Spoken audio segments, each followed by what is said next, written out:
إذا صيدنا غدا المسلمين المؤمنين واكتب لنا من بخير أجمعين وصل وسلم على هذا الحبيب المحبوب للأجسام والأرواح والقلوب على آله وصحبه ومن إليه سواه وجل الحمد لله رب العالمين. الذين آمنوا وتطمئن قلوبهم بذكر الله ألا بذكر الله تطمئن القلوب واعلم أنه لا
سبحان الله وبحمده سبحان الله وبحمده سبحان الله وبحمده سبحان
ومن حرام عاصم من الجنان ونعيم عن النيران بعيد إلى وجهك وجه نبيك محمد صلى الله عليه وسلم يا رب ناظرين متمتعين ردنا اللهم إليك مردا جميلا ردنا اللهم إليك مردا جميلا ردنا اللهم إليك مردا جميلا ولا تجعل اللهم لشيطان علينا في سائر الحالات ولا عند الممات ولا قبله ولا بعده قيل ولا سبيلا قابلنا اللهم على قراءتنا هذه وغيرها ثوابا جزيلا وجرما عظيما وتتقبلها منا فضلك وإحسانك قبولا حسنا جميلا جليلا اجعل اللهم ثواب ما قرأناه وكبرناه وحللناه زيادة بشرفنا بالأكرم صلى الله عليه وسلم ثم ثواب من هذا بذلك لروح آبائه وأخوانه من الأنبياء والمرسلين صلوات الله وسلامه عليه وعليهم أجمعين وعلى آل كل والصحابة والقرابة والتابعين والتابعين وتابعين بإحسان إلى يوم الدين ثم إلى أرواح أربعة أئمة المجتهدين ومقلدين بالدين والعلماء العاملين والفقهاء والمحدثين والقراء والمفسرين والسادة الصوفية المحققين وتابعين بإحسان إلى يوم الدين ثم إلى أرواح من قرأناها هنا بسببهم وتلونا القرآن العظيم من أجلهم وجهادهم بمن أنت أعلم بهم وبأسمائهم يا مولانا رب العالمين ثم إلى أرواح من ضاجهم وقربهم من أموات المسلمين كافة عامة من لهم سائر ولا سائر لهم اللهم ارحم الجميع برحمتك واسقنا وإياهم بفضل جنتك ومحل فضلك ودار كرامتك يا أرحم الراحمين اللهم اجبر انكسارنا وانظر اعتذارنا واختم صالحة أعمالنا ولا الإيمان والإسلام جمعا توفنا والتراض عنا ولا تهن اللهم في غفلة ولا تأخذنا على ذرة واجعل آخر كلامنا عندك جرينا قول لا إله إلا الله محمد رسول الله اللهم أحينا عليها يا حي وأمتنا عليها يا مميت وبسنا من قبورنا يا باعث وانفعنا وارفعنا بها يا ملك القومات ولا بنا إلا من أتى الله بقلب سليم ثم إلى آبائه وأخوانه من الأنبياء والمرسلين إلى الملائكة المقربين والقربين ثم إلى رؤوس ساداتنا أبي بكر وعمر وعثمان وعلي رضي الله عنهم ثم إلى روح كل ولي وولي من مشارق الأرض ومغاربها برها بارها أينما كان وجنة بحبك وحلت أرواح يا مولانا رب العالمين ثم إلى روح ساداتنا أهل المعنى وشبيكة والبكي وأمة المسلمين والمسلمات والمؤمنين والمؤمنات خصوصا إلى روح شيخنا كيف أبرر بن دخلة وشيخ شيوخنا الشيخ محمد محمود بن هادي الحميد وشيخ شيوخنا الشيخ محمد ياسر بن الشيخ محمد عيسى البداني اللهم اغفر لهم وارحمهم وعافهم واعف عنهم اللهم إن كانوا محسنين فزد بإحسانهم وإن كانوا مسيئين فاجعل سيئاتهم برحمتك يا أرحم الراحمين اللهم انزل الرحمة والنعمة والمغفرة والشفاعة إلى أرواحهم اللهم اجعل قبورهم روضات من رياض الجنان ولا تجعل قبورهم مفردا من حفر النيران اللهم ادخلهم الجنة بغير حساب اللهم ادخلهم الجنة بغير حساب اللهم ادخلهم الجنة بغير حساب اللهم ارحمنا بالقرآن واجعله لنا إماما ونورا وهدى ورحمة اللهم ذكرنا منه ما نسينا وعلمنا منه ما جهلنا وارزقنا تلاوته آناء الليل وأطراف النهار واجعله لنا حجة يا مولانا رب العالمين صلى الله عليه وسلم محمد النبي الأمي وعلى آله وصحبه وسلم والحمد لله رب العالمين تقبل الله منكم.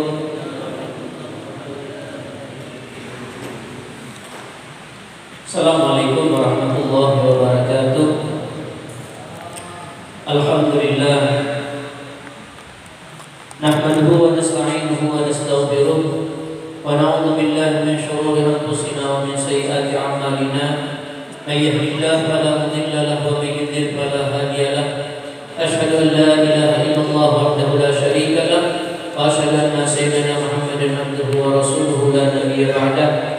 Allahumma salli wa sallim ala sayyidina Muhammad ibn Abdillah wa ala alihi wa sahbihi wa man tabi'ahu ila yaumil qiyamah. Puji syukur kita panjatkan kehadirat Allah Subhanahu wa taala. Malam hari ini seperti biasanya kita melaksanakan kegiatan rutin kita pembacaan Maulid Habsyi. Mudah-mudahan dengan salawat yang kita baca kita menjadi orang yang dikenal oleh Rasulullah sallallahu alaihi wasallam sekaligus menjadi orang yang berhak untuk mendapatkan syafaat dari Rasulullah sallallahu alaihi wasallam. Di samping itu, kita malam ini juga menghauli beberapa tuan guru. Yang pertama, tuan guru Kiai Haji Muhammad Abrar bin Dahlan. Beliau, saya paling banyak mengambil sanad dengan beliau. Walaupun ketika dulu di Pamangkin saya itu masih anak-anak, beliaunya ngajar orang dewasa. Dan beliau habis itu pindah ke Samfit lalu mendirikan pesantren Darul Amin. Yang kata beliau Darul Amin itu diambil dari kata-kata Darul Qulub, pondok beliau di Mekah. Kemudian Al-Aminnya itu diambil dari Ibnul Amin. Kalau saya sengaja tapakulan dengan beliau karena beliau termasuk guru yang saya sangat suka, sehingga majelis kita namai Darul Amin. Darul Aminnya itu bukan Darul Qulub tetapi Darul Salam. Al-Aminnya Ibnul Amin juga sama. Kak Abrar itu wafatnya di tanggal 11 Dzulhijjah. Kemudian Kiai Haji Mahmud Amin, beliau itu wafatnya tanggal 21 Dzulhijjah, barusan beberapa hari yang lalu. Kemudian kalau Syekh Yasin Al-Badani itu wafatnya di tanggal 28 Dzulhijjah, sebentar lagi. Dan ini sebetulnya orang-orang yang luar biasa kalau kita melihat manaqib-manaqib mereka. Kabra itu sejak kecil menuntut ilmu, dan di samping beliau menuntut ilmu, beliau itu orang yang tidak mau hanya sekedar menuntut ilmu, tetapi beliau ingin berhadap dengan guru beliau. Itu sebabnya ketika di Pamangkin beliau berhadap dengan Kiai Haji Mahmud Amin. Ketika di Bangil beliau berhadap dengan Guru Sarwani Ahdan Bangil. Kemudian ketika di Mekah beliau berhadap dengan Syekh Yasin Al-Badani. Dan beliau kurang lebih 14 tahun kalau di Mekahnya aja, tambah di Indonesia aja. Tapi kalau kita melihat biografi yang ditulis oleh Kak Abrar menulis namanya hanya dengan Haji Muhammad Abrar Dahlan, tanpa ada embel-embel ustaz, tanpa ada embel-embel kiai. Maka begitulah orang-orang yang luar biasa itu. Mereka luar biasa, tapi tidak pernah merasa dirinya luar biasa. Ini kembali kalau kita sebahagian untuk ilmu 3 tahun di Tiau Kiai Haji. Kalau di Tiau Kiai Haji, hampir aja. Ada salah satu pengurus masjid Islamik lalu bilang ke saya, "Guru, maaf ya, nama guru tidak kami tulis Kiai Haji. Yang kami tulis Kiai Haji cuma 1 orang saja." Saya bilang tidak masalah sama sekali. Kamu tulis nama saya dari dalamnya aja, jadi masalah. Kak Abrar, orang yang 14 tahun di Mekah, menulis namanya hanya dengan nama Haji Muhammad Abrar Dahlan.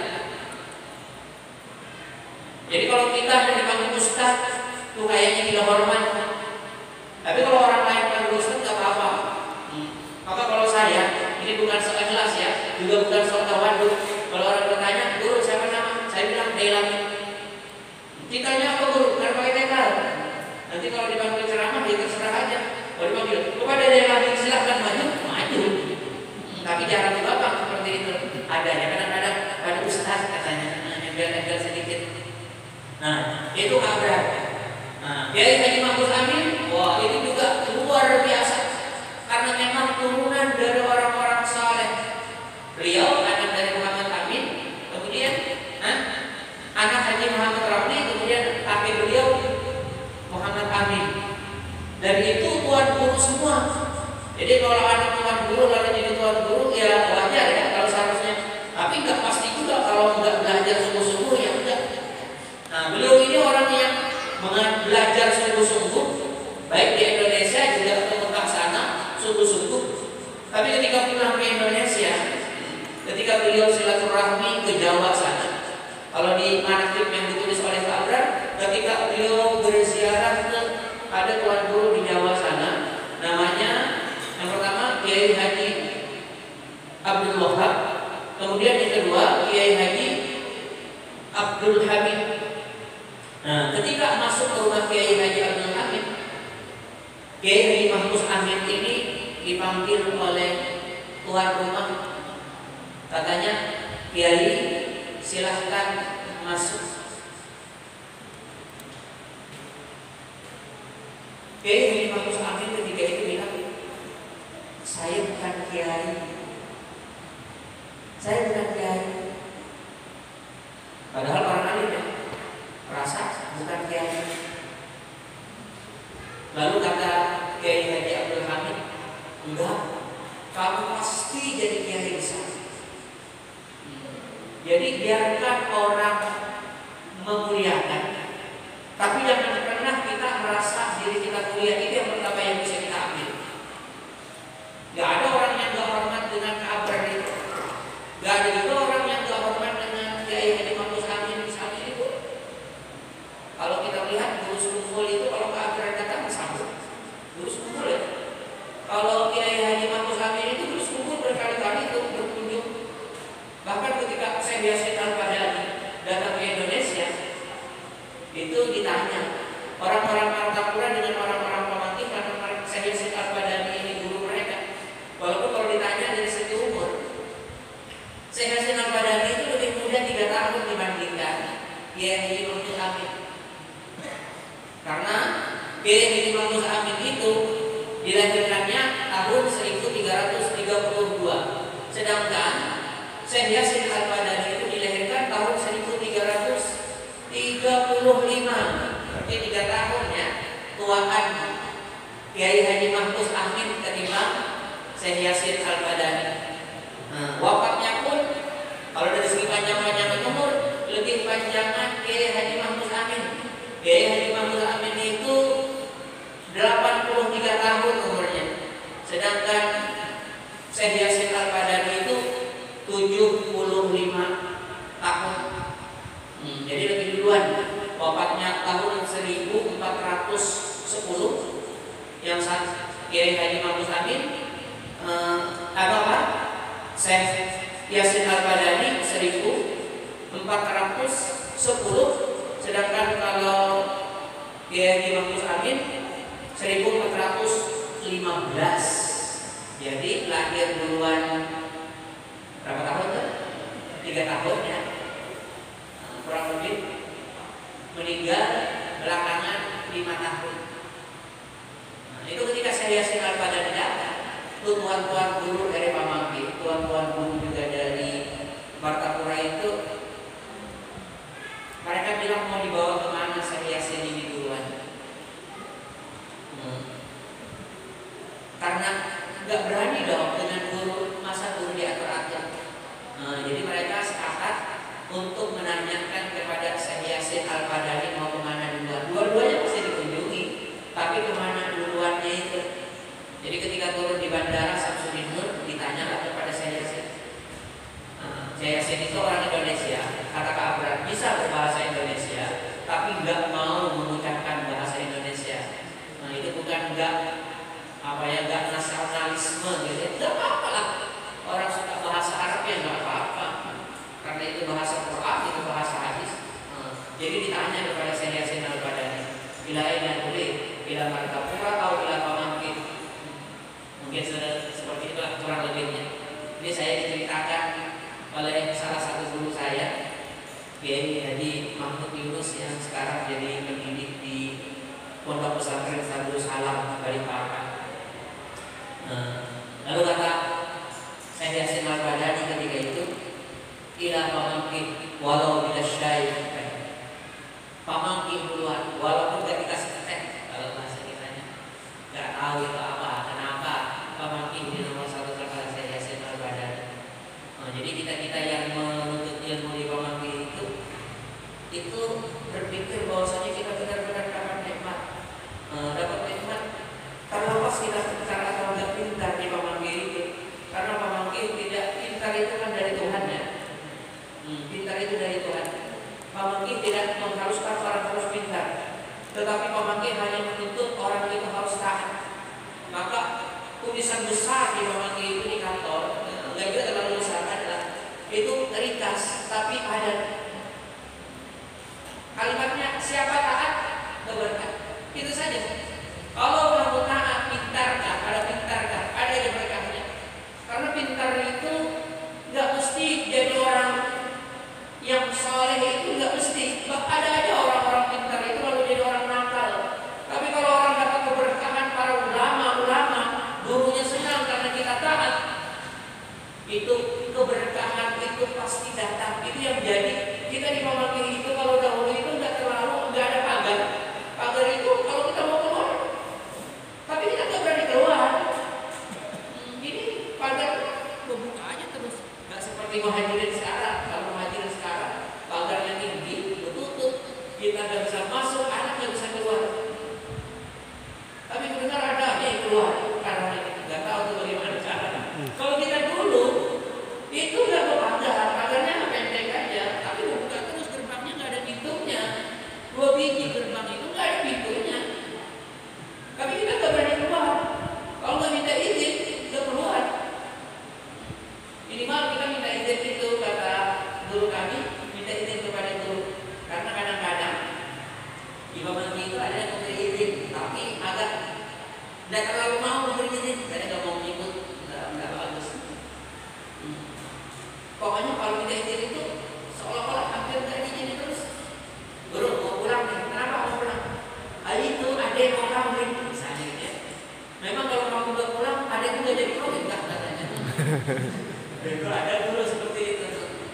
Guru mau pulang kenapa? Nenek saya meninggal. Memang kalau kamu pulang nenek hidup lagi. Gitu. Jadi otomatis tidak diizinkan. Nah, ketika tidak diizinkan, padahal beliau itu memang tukang izin. Nah, kita datang ke guru kita, guru, saya mau pulang. Kenapa? Adik saya kawin, silahkan. Sudah minta izin? Belum. Ya sudah, tidak apa-apa, silahkan pulang. Nah, lain kali kata guru ngajarin pakai tauriah. Tauriah itu ada kata-kata yang apa ya? Kata-kata kalimat, tapi maksudnya apa? Maksudnya berbeda-beda. Jadi ketika minta izin itu, guru mau pulang ya? Kenapa? Adik saya mau kawin. Memang kalau kamu nggak pulang, ada pun jadi kawin. Ya sudah, kalau gitu saya pulang aja. Maksudnya pulang ke kamar. Sudah saya pulang. Tapi maksudnya bukan pulang ke kamar, pulang ke rumah. Jadi katanya sudah minta izin secara bisa, walaupun tidak ditandatangani surat izinnya. Itu tidak apa-apa. Guru sendiri sebetulnya. Nah, tapi begitulah Pamangkin ya. Jadi pintar itu nggak terlalu penting. Yang paling penting itu sebetulnya taat. Sama kalau kita juga mau keberkahan, ini yang paling penting ya jangan menyakiti hati keguruan aja. Itu bukan berarti saya ingin, saya nggak peduli sebetulnya apapun yang kalian lakukan itu bukan urusan saya. Tapi secara aturan mainnya, kalau orang hendak sebuah keberkahan, maka yang harus dia lakukan adalah bagaimana guru itu bahagia dengan dia. Itu aja aturannya. Sahabat-sahabat itu ada pintar, ada juga yang ada pintar, tapi semuanya dapat berkah karena mereka taat semua kepada Rasulullah SAW. Sekarang kita baca manaqib apa ya? Sedikit aja manaqib Kiai Haji Ma'ruf Amin aja kita fokus ya. Kiai Haji Ma'ruf Amin itu tadi ketika dipanggil Kiai pertama, beliau bilang, saya bukan Kiai. Dan itu di hadapan Kiai Haji Abdul Hamid ya, nama di Jawa sana. Beliau itu walaupun sudah berkali apa pintarnya nggak kemana-mana ya, masih terus menuntut ilmu. Ada cerita menarik katanya, ketika beliau menuntut ilmu yang berangkat ini, beliau suka silaturahmi sekaligus menuntut ilmu. Suatu saat beliau di kereta api dulu, naik di kereta api, ada orang yang dibantu. Seketika berbaya singgah di stasiun, orang yang membantu itu nggak ada lagi. Tas beliau hilang, bingung. Mana nih tas itu? Tapi nanti di stasiun selanjutnya datang lagi ke orang kembalikan tas. Karena diperiksa, cuman ada kitab dan baju, gak ada duit di dalamnya. Oh, jangan maling. Ini kalau mencuri ini ketulahan ini. Jadi maling itu bukan juga, rupanya lawan tuan guru. Maling, bukan tuan guru. Apalagi murid seharusnya kemudiannya. Nah, itu diantaranya. Nah, orang bisa jadi luar biasa jadi Kiai Ma'ruf Amin tadi dipanggil kiai aja gak mau ya, apalagi mengaku-ngaku diri jadi wali. Tapi rata-rata orang bilang Kiai Haji Ma'ruf Amin itu wali. Banyak orang-orang yang soleh-soleh yang ketika lewat di pemangkin itu merasakan aura kewaliannya. Mereka melihat cahaya yang luar biasa. Kalau kita kan karena mungkin hati kita ini gelap, jadi ada hijabnya. Nah, itu. Dan orang jadi aulia itu tentu dilatar belakangi karena amaliyahnya yang luar biasa. Nah, Kak Abrar menuliskan sebahagian amaliyah ke Haji Mahfuz Amin. Yang pertama tentu beliau itu orang yang sembahyang berjamaah. Karena yang namanya pesantren itu kalau kita kan sekarang bangun sekolahan kita sebut pesantren jadi. Padahal yang namanya pesantren itu harus ada kiai. Kiainya itu jadi komando, bimbing sholat, bimbing pengajian. Harus ada tempat tinggal, harus ada masjid khusus bagi mereka mustaus, yang sehingga mereka tidak mengganggu orang lain. Kalau misalnya di sini sama-sama santri dengan orang lain, itu nanti kalau belajar bisa kan santri itu banyak ya pelajarannya. Nah, jadi yang pertama beliau itu pimpin sholat terus, dan beliau kalau kita melihat di manakibnya, beliau kalau di sholat selalu pakai imam. Tapi kalau di luar sholat, beliau biasanya pakai kopiah biasa, pakai serban, pakai baju koko. Itu kesukaan beliau. Nah, jadi sembahyang berjamaah itu ya hukum pasti lah karena ngikut Rasulullah SAW. Nah, kemudian beliau itu orang yang mengamalkan amalan yang luar biasa. Amalan yang luar biasa itu apa? Menuntut ilmu dan mengajarkan ilmu. Itu kan sudah amalan yang kalau kita sering membaca ayat Quran, innal ladzina qalu rabbunallahu tsumma istaqamu fala khaufun 'alaihim wa la hum yahzanun ulaika ashabul jannah khalidina fiha jazaa'an bima kanu ya'malun. Orang yang berkata Tuhan kami, kemudian mereka istiqamah. Ini kayak Kiai Haji Mahfuz Amin ini kayaknya istiqamah bukan hanya sampai mati. Kenapa? Habis mati aja dianggap beramal. Kenapa? Berapa banyak murid-muridnya yang mengajarkan ilmu dan itu bisa mereka lakukan di latar belakangi karena mereka dahulunya menimba ilmu dengan Kiai Haji Mahfuz Amin. Jadi istiqamah di dalam taatnya itu sampai habis mati pun masih dianggap taat kepada Allah Subhanahu wa taala. Maka kalau kita mati, kita kan mati kadang-kadang pernah jadi guru. Mati ya lagi. Nunggu kiriman paling-paling pernah lilit. Tapi kalau tuan guru itu seandainya tidak ditahlili pun setiap kali murid-muridnya itu mengajarkan kepada orang lain, maka mereka pasti dapat andil pahala. Ini yang luar biasa. Karena memang menuntut ilmu itu adalah sesuatu yang luar biasa sebagaimana yang sudah sering sebetulnya kita baca. Kata Rasulullah misalnya, afdhalus sadaqati ayyata'allama al-mar'ul muslimu ilman summa yu'allimuhu akhahul musliman. Paling afdal sedekah adalah kalau seseorang itu mau belajar, kemudian ketika dia sudah belajar lalu dia mengajarkan kepada saudaranya, dan itu dilakukan sejak kecil beliau belajar, habis itu mengajar sampai akhir hayat. Lalu apalagi misalnya hadis al-alimu a'dhamu ajran min as-saimi al-qaimi al-ghazi fi sabilillah. Orang alim itu jauh lebih besar pahala daripada orang yang puasa terus. Jadi kalau ada orang puasa terus, ada orang alim mengajarkan ilmunya, jauh lebih besar pahala orang alim. Atau daripada orang yang maju ke medan perang, ada orang maju ke medan perang, orang alim mengajarkan ilmunya, jauh lebih besar pahala orang alim yang mengajarkan ilmunya. Itu bisa dibayangkan. Itu amalan yang diamalkan oleh beliau adalah amalan terbaik. Kalau kita boleh bilang seperti itu. Itu dari segi ilmunya ya. Tapi tidak di situ saja. Itu kalau dari kata-kata Abrar yang paling nampak yang rakyat dari Kiai Haji Mahfuz Amin itu yang pertama takallulun fit ta'am, kalau di sini kalimatnya. Beliau sedikit makan. Maka bisa dilihat foto-fotonya beliau kurus. Kalau kita di berbedanya kita dulu. Kalau kita makan terus, saya lebih mondok 49.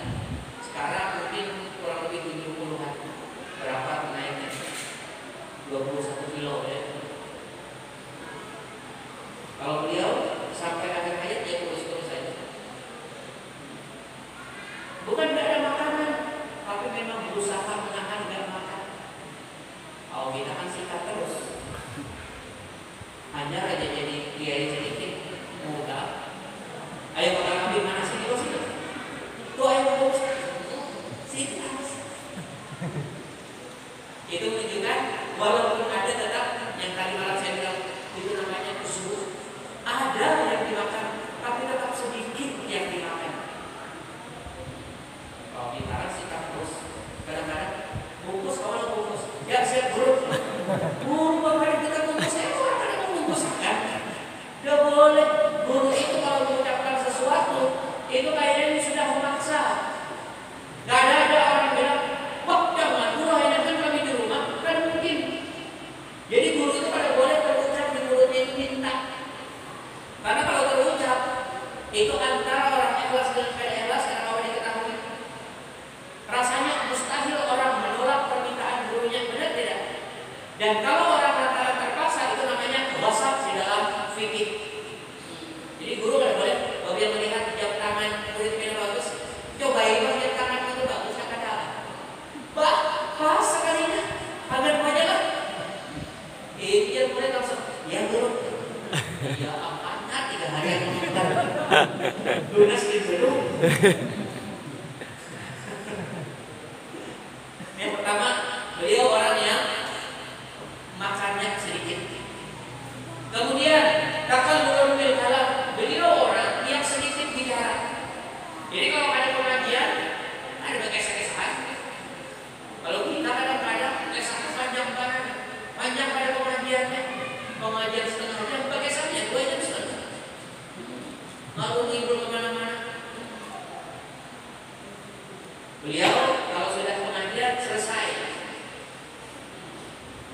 Tuh, karena kalau di dalam hadis kan Nabi mengatakan maka nayyu'minu billahi wal yawmil akhir falyaqul khairan aw liyasmut.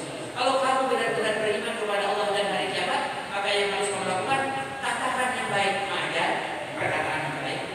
Kalau sudah ada mengajar, aw liyasmut, diam aja. Jadi kan ada yang beriman pakai sahas itu ada.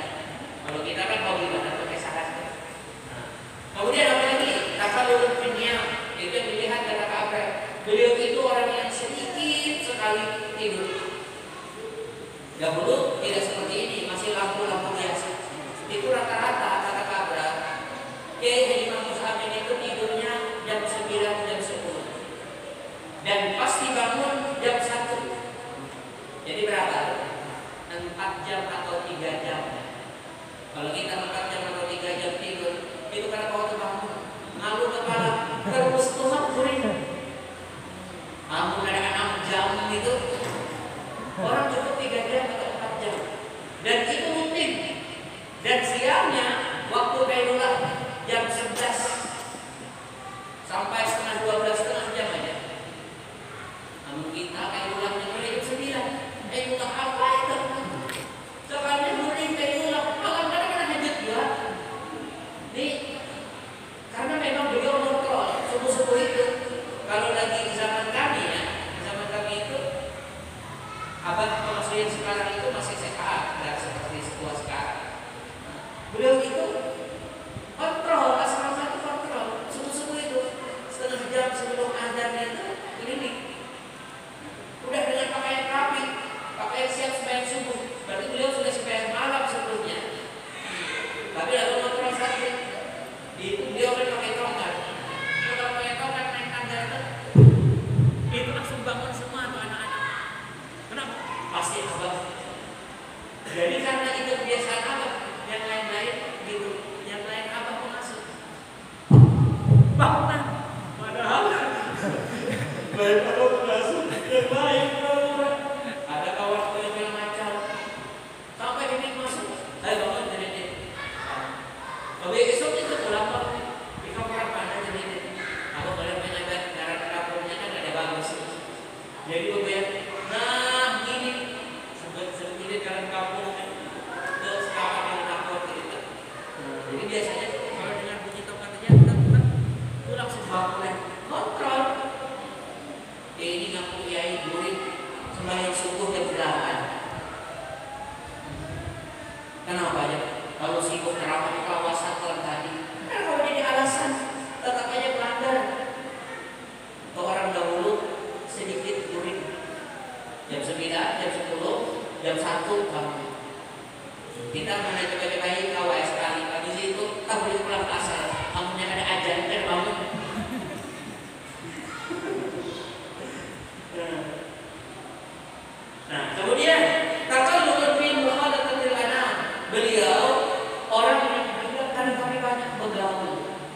Jadi bergaul itu sepenuhnya. Itu bukan berarti ada bergaul sama sekali ya. Kalau memang ada urusan, baik urusan itu agama atau urusan dunia bergaul. Tapi kalau tidak, beliau ada bergaul. Banyak waktu yang untuk lebih penting daripada hanya kata kawanan saja. Kemudian at-taqassufu bil malbasi wal maskan, beliau orang yang sederhana dari segi pakaian dan tempat tinggal. Jadi pakaian beliau itu sederhana. Yang tadi sudah kita jawab. Beliau kalau hari-hari kalau sembahyang berjamaahnya itu pakai imamah, bajunya baju koko, pakai sarung. Tapi kalau berjalan hari-hari, kalau pakai kopiah, pakai serban, ada diikat. Itulah. Itu dari segi pakaian beliau. Bukan karena sambung pakaian berlapis-lapis. Kita wah ini hati juga. Anda ada sedikit 3 lapis baju. Aku itu termasuk kadang-kadang sekali-sekali. Ini baju lapis, juga sahabat panas. Alim ada, penampilan aja. Kalau kita berbicara dengan orang-orang seperti itu malu. Nah, ini di rumah beliau itu hanya ada satu kamar yang dipakai untuk tidur sekaligus untuk ibadah. Ada ruang tamu yang diisi dengan kursi sekaligus di situ kadang-kadang beliau ada. Itu aja. Dan rumah beliau itu tidak terlalu berbeda dengan pondokan. Jadi pondokan kayak apa, rumah beliau kan pondokan. Kalau sekarang kan kadang-kadang menjawab badan di pondokan rumah kiainya banyak. Ada apa-apa menghati tetap zuhud, tetapi beliau itu zuhudnya itu nampak. Termasuk yang sudah dibicarakan bahwasanya beliau itu tidak punya kendaraan. Ini karena ini tadi pakaian sederhana, rumah sederhana, kendaraan kan punya sepeda motor, lebih mobil. Jadi menurut Ka'abah, tadi dahulu beliau cerita, itu kalau kemana-mana, beliau pinjam sepedanya Ka'abah. Ka'abah punya sepeda, jadi kalau kemana-mana pinjam sepedanya Ka'abah. Itu kata Ka'abah. Yang berkali-kali menceritakan, kalau memang hanya sekedar ingin beli mobil, itu bagi beliau tuh kayaknya gampang banget. Tinggal berpada aja lawan satu aja misalnya orang kaya dari beliau, kayaknya ini cocok pakai isi mobil. Kira-kira pasti langsung ditukarkan mobil, pasti itu. Aku berani menjamin kalau beliau berucap, apalagi beliau bupati kena 3 namanya bupati mana nih operasional agar Ustaz dicerah. Itu kira-kira aja Pak, pasti. Tapi beliau anti banar yang marahnya minta itu. Bukan hanya pada minta ya. Beliau itu yang ada dikorbankan. Itulah orang. Kalau kita level dikit aja minta sumbangan aja. Itu yang jadi pemanggil itu karena mengadatkan minta. Jadi lagi dahulu itu kalau ada katanya klinik-klinik menamakan pemanggil, itu pasti lain pemanggil. Pemanggil kadang mengadatkan minta. Pemanggil itu hanya kadang-kadang kita orang tua santri dapat 1 amplop untuk menyumbang. Atau dapat si santri ini bilang, saya punya paman 3 misalnya, boleh minta 3 amplop. Sebetulnya yang wajib 1 untuk orang tuanya, kemudian 1-nya ya sembarang ke paman dan sebagainya. Itu aja, nggak ada minta kirim. Bisa aja bangun pesantren besar. Karena memang diiringi dengan keikhlasan, maka pertolongan Allah Subhanahu wa taala itu juga kuat. Itu beliau, kalau boleh kita tambahkan, beliau itu dahulunya ketika membangun pesantren itu kan karena modal bangun pesantren itu kan tidak kecil. Tanah sih ada, tapi membangun asrama itu beda kalau kita sekarang. Semuanya minta. Kalau minta, kalau ada persembahan bangunkan.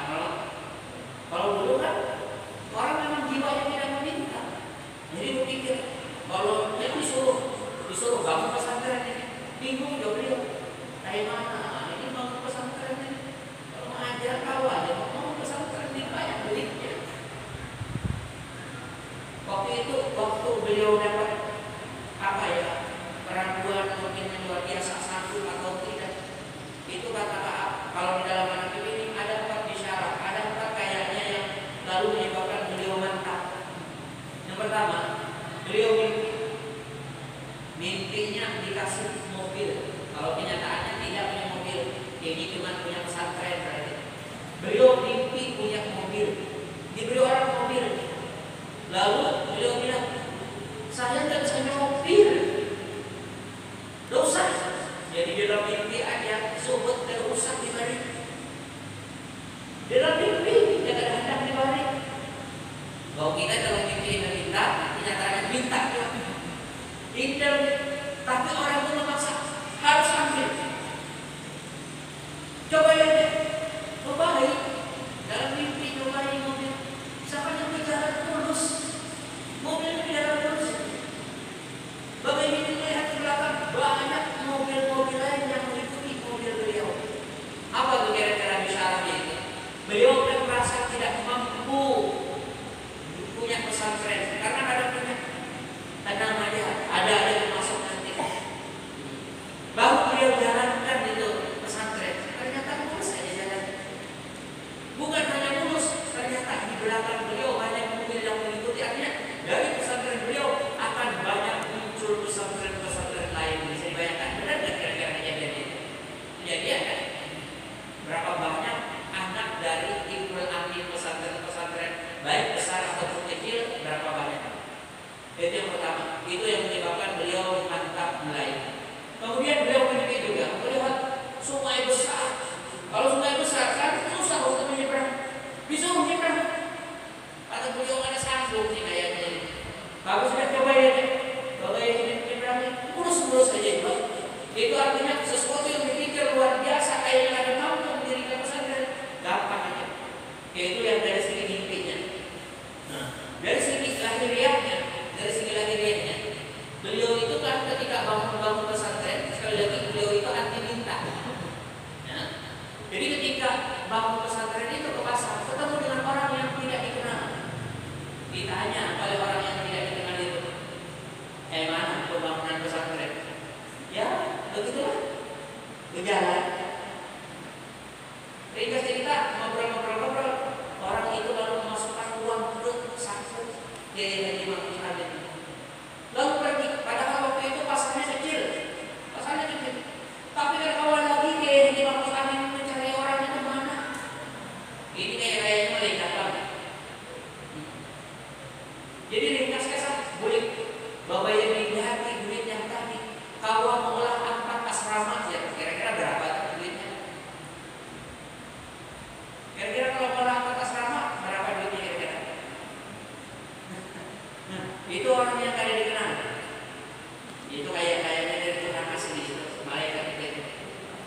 Yang keempat, ketika masih karena santri ini tiap hari semakin semakin banyak, tetap harus bangun asrama terus. Dan tadi lagi beliau tidak orang yang bukan orang yang mau minta. Bapak yang harus menambah asrama, beliau membersihkan halaman. Tiba-tiba beliau melihat ada sesuatu. Bapak yang diambil sesuatu itu emas beraping.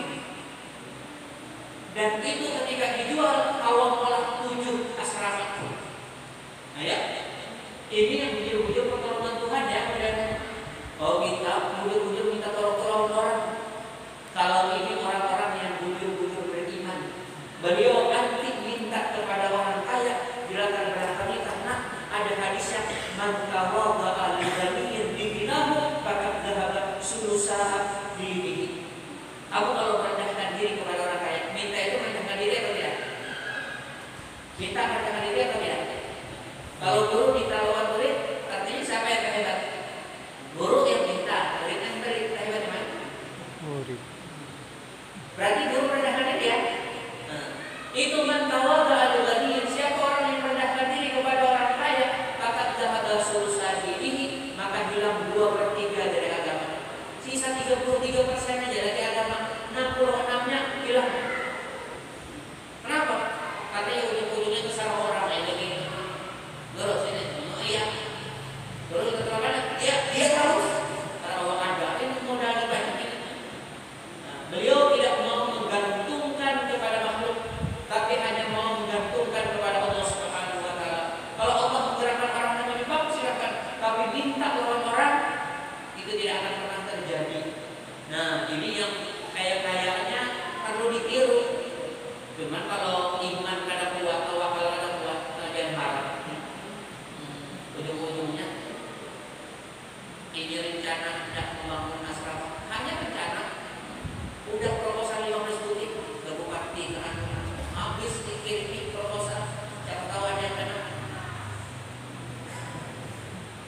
Nah itulah kayak jawab. Maka karena keberkahannya itu kayaknya orang kalau menuntut ilmu sistematik di Pamanggih itu kayaknya melihat kawan-kawan itu jadi-jadian aja. Kan sekarang ini kami banyak kemana-mana menyebar. Saya juga tidak pernah berniat jadi guru di sini. Saya tidak mengatakan saya baik, tapi selama di Pamanggih sekalipun saya tidak pernah dipanggil. Suatu saat ketika haul Kiai Muhammad Amin dan yang menjadi penceramahnya waktu itu Guru Bahid Barabai. Lalu kata Guru Bahid waktu itu, saya di Pamanggih ini sekolah dua yang saya ingat. Yang pertama, saya tidak pernah tidak lulus. Nah, pokoknya berapapun nilai yang penting lulus. Yang kedua, kata beliau, selama pondok saya tidak pernah dipanggil karena melakukan pelanggaran. Jadi ketika Guru Bahid cerita seperti itu dan saya waktu itu dibawa, saya bilang sama. Saya sudah keluar gitu ya, saya sudah sekolah Darussalam berarti. Saya bilang sama. Kenapa? Saya selama di Pamanggih tidak pernah tidak lulus. Masalah nilai itu nilai berapa menjadi masalah. Yang kedua, selama sekolah Pamanggih juga tidak pernah dipanggil karena melakukan pelanggaran. Mudah-mudahan aja dapat berkah seperti apa yang tertulis yang manfaat berkah. Mudah-mudahan kita semua dengan menghauli beliau, kita doakan beliau dapat rahmatnya Allah. Tentu kita semua berharap agar rahmat itu tidak kembali kepada kita. Kita mendoakan beliau supaya beliau diampuni. Tentu doa ini juga akan kembali semoga semua dosa-dosa kita diampuni oleh Allah Subhanahu wa taala. Kita mendoakan mereka dimasukkan Tuhan ke dalam surga.